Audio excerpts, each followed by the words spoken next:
네, 그럼 다음으로 특별위원회에 대해서 좀 알아보도록 하겠습니다. 아까 상임위원회에 대해서는 이제 얘기를 했죠. 그럼 이제 특별위원회가 무엇이고 어떠한 유형이 있고 어떠한 일들을 하고 있는지 한번 살펴보도록 하겠습니다. 국회법 제44조에 따르면 국회는 둘 이상의 상임위원회와 관련된 안건이거나 특히 필요하다고 인정한 안건을 효율적으로 심사하기 위하여 본회의의 의결로 특별위원회를 둘 수 있다라고 규정을 하고 있습니다. 그러니까 상임위원회들이 쭉 있는 거 아닙니까? 근데 어떤 안건이 톡 하고 나왔는데 이 안건은 복수의 상임위원회가 관련된 안건이에요. 어떤 한 상임위원, 뭐 이 상임위원회든지 이 상임위원회든지 어떤 한 상임위원회가 다루기에는 너무 복잡한 안건이다라는 거죠. 다 같이 연관이 돼 있는. 이러한 안건이 발생을 했을 때 본회의 의결로 특별위원회를 둘 수 있다라는 겁니다. 혹은 뭐 특히 필요하다고, 그러니까 서로 다른 상임위원회들이 관련이 되어 있지는 않지만 필요하다고 인정한 안건, 이것을 보다 효율적으로 심사하기 위해서도 특별위원회를 둘 수 있다라고 얘기를 합니다. 이 특별위원회는 상설특별위원회, 그러니까 항상 존재하는 특별위원회가 있고 비상설 특별위원회가 있어요. 일이 있을 때만 딱 만들어져서 활동하고 해체하는 이러한 비상설 특별위원회가 존재합니다. 상설 특별위원회로선 예산결산특별위원회가 있어요. 예산과 결산이라고 하는 것은 1년, 그 회계연도 단위로 계속 살펴봐야 되는 거 아닙니까? 그죠? 그래서 예산결산특별위원회는 상시적으로 존재해요. 총 50명의 위원들로 구성된 예산결산특별위원회가 존재합니다. 상설적으로, 상시. 이 예산결산특별위원회는 나중에 예산결산에 대한 얘기를 하면서 좀 더 구체적으로 얘기를 해볼 수 있을 겁니다. 근데 아무튼 상설특별위원회로서의 예산결산특별위원회가 존재한다라는 거고, 윤리특별위원회가 있어요. 이것은 국회의원들의 윤리 문제, 어떤 굉장히 비도덕적인 행위를 했다거나 국회의원의 자격에 심각한 타격을 입히는 어떤 그런 행위를 했다거나 라고 했을 때 그 의원들의 자격을 정지시킬 수도 있는 그런 심의를 하는 곳입니다. 그다음 뭐 문제가 있다, 없다를 먼저 결정을 하고 문제가 있다라고 판단이 되면 어떠한 처벌을 할까, 아예 그 의원으로서의 자격을 박탈을 할 것인지, 뭐 혹은 뭐 다른 징계를 줄 것인지, 뭐 이제 이런 것들을 결정하는 곳이 바로 윤리특별위원회예요. 이것이 원래는 상설특별위원회였습니다. 근데 어느 순간부터 비상설특별위원회로 전환이 됐어요.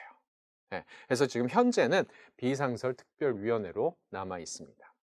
다음 인사 청문특별위원회 같은 경우는 이것도 이제 비상설입니다. 비상설특별위원회인데 헌법에 의하여 그 임명에 국회 동의를 요하는 대법원장, 헌법재판소장, 국무총리, 감사원장 및 대법관과 국회에서 선출하는 헌법재판소 재판관 및 중앙선거관리위원회 위원에 대한 인사청문을 할 때 인사청문 특별위원회가 따로 구성이 됩니다. 그래서 뭐 예를 들어 이제 국무총리, 대통령이 이분을 이제 국무총리로 앉히겠습니다 라고 내정을 하죠. 그러면 이 국무총리는 반드시 국회 동의가 필요해요. 헌법에 그렇게 나와 있습니다. 대통령이 정한다고 해서 그냥 국무총리가 되는 게 아닙니다. 반드시 국회에서 인준을 해야만 한다라는 거죠.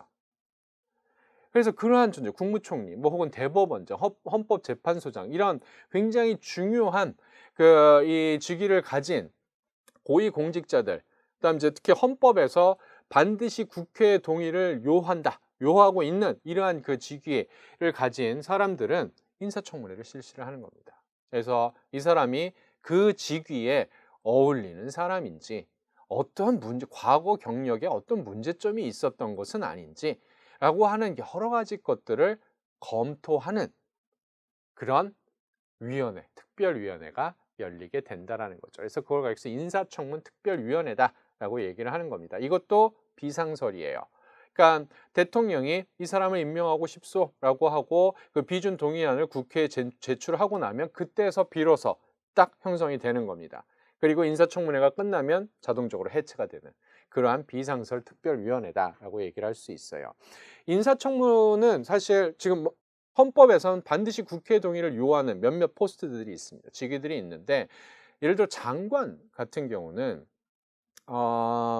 국회 동의를 요하지 않아도 대통령이 임명할 수 있어요.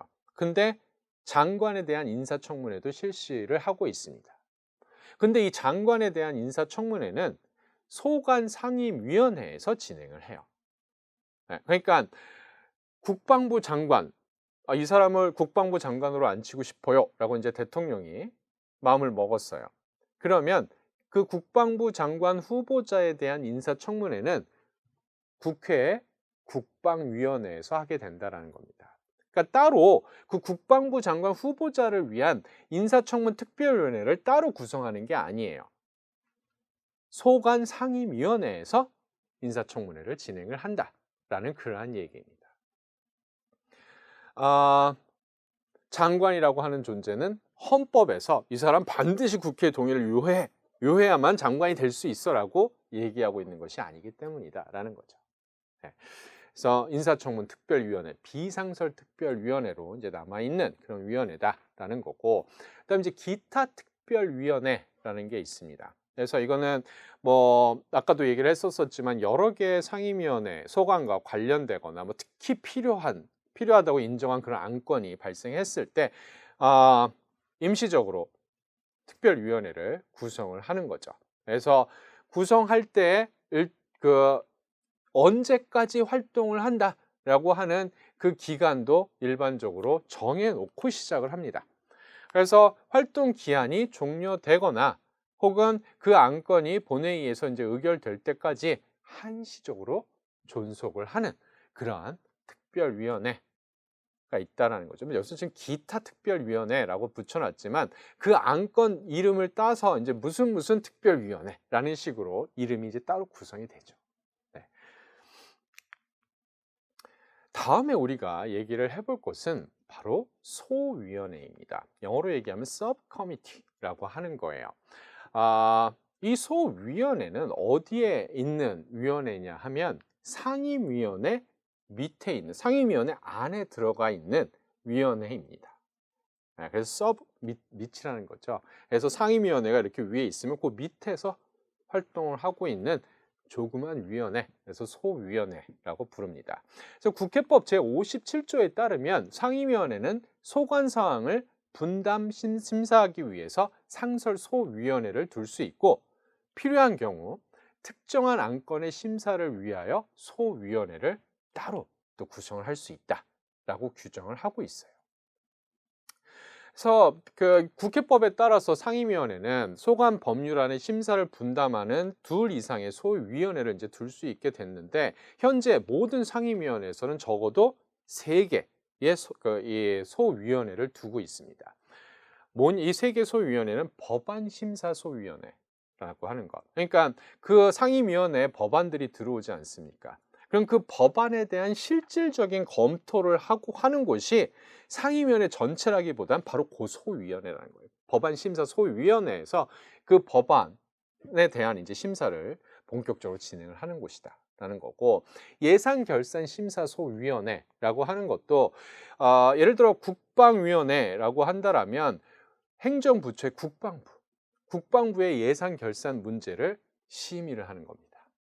국방위원회에서. 근데 그 전체 위원들이 다, 그 국방위원회 전체 위원들이 다 모여서 하는 것이 아니라 예산결산심사소위원회, 국방부 내에 있는 그 소위원회에서 예산결산에 관한 이제 심사를 하게 된다라는 그러한 얘기이고, 청원심사소위원회라고 하는 것은 국회 법원 청원들이 들어왔을 때 그 관련된 그 청원들이, 뭐 국민들이 이제 막 이런 법안 만들어 주세요라고 이제 국회에 청원을 할 수 있죠.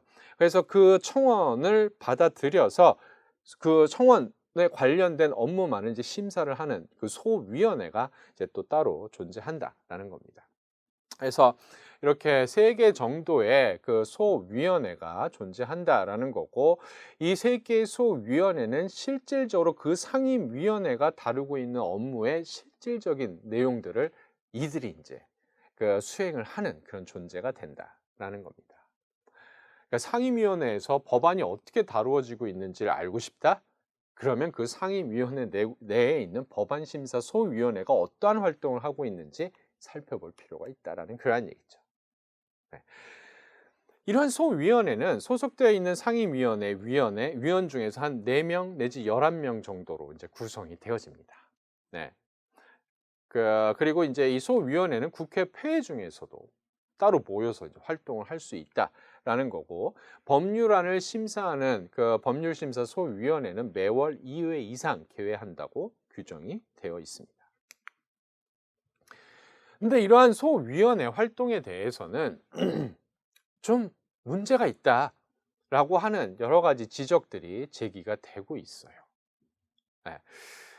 일단 법안심사소위원회에서는 결국 그 상임위원회로 들어오는 모든 법안들을 바로 그 법안심사소위원회에서 다루고 있는데, 이거를 좀 더 세부적으로 구분해서 소위원회의 입법 전문성을 키워야 되는 거 아니냐라고 하는 그러한 비판들이 사실 많이 제기가 되고 있습니다. 그러니까 예를 들어 그런 거예요. 국방위원회를 우리가 또 다시 예를 든다라면, 이 국방위원회 관련된 법안들이 예를 들어 해군에 관련된 법안, 공군에 관련된 법안, 육군에 관련된 법안이 있을 수 있지 않습니까? 그렇죠?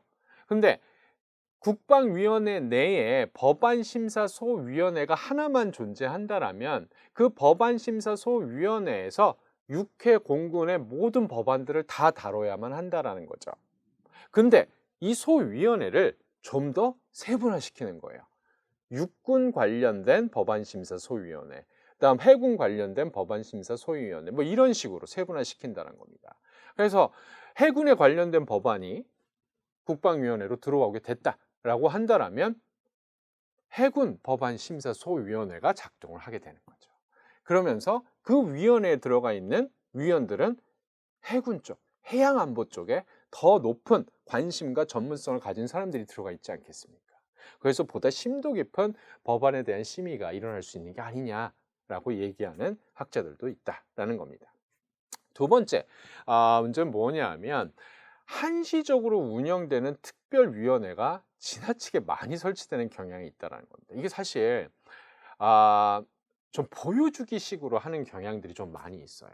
무슨 문제가 발생했을 때 국회 당신들 뭐 하는 거야? 라고 국민들이 얘기할 때, 짠! 특별위원회를 우리는 구성을 해서 이 문제를 다루고 있습니다 라고 얘기를 할 수 있다는 거죠. 뭔가 대단한 것들을 하는 것처럼 느껴지게 해줄 수 있다는 겁니다. 근데 그런 식으로 하는 거는 그렇게 큰 그러니까 사람들 앞에, 국민들 앞에 눈에 보여주기 식으로 우린 뭘 하고 있어요 라고 하는 걸 이렇게 과시할 수는 있으나, 그 내용, 실질적으로 제대로 된 일을 할 수 있느냐?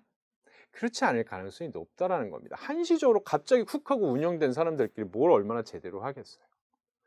그래서 그것보다는 오히려 상임위원회 내에 있는 소위원회를 활성화시켜서 그러한 문제들에 대응하는 것이 훨씬 더 좋다라고 주장하는 학자들이 있다라는 겁니다.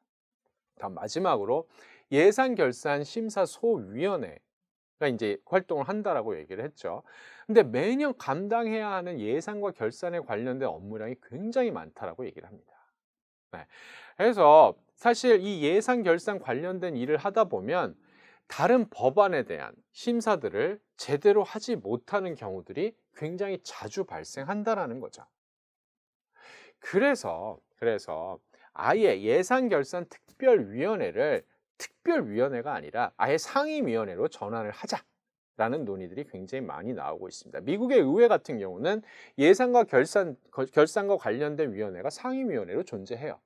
근데 우리는 특별위원회, 상설위원회이긴 하지만 실질적으로 이들이 활동하는 기간은 행정부가 예산을 제출하는 그 시점부터 활동을 하게 되는 거예요.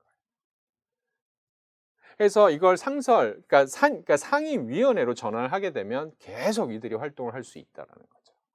그렇게 된다라면 소위원회에서 그 예산 결산과 관련된 그런 업무량을 대폭적으로 줄이는 역할을 할 수 있다라는 거고, 그렇게 되면 다른 법안에 대한 심의, 이것에 전념할 수 있게끔 도와줄 수 있다라는 그러한 얘기입니다.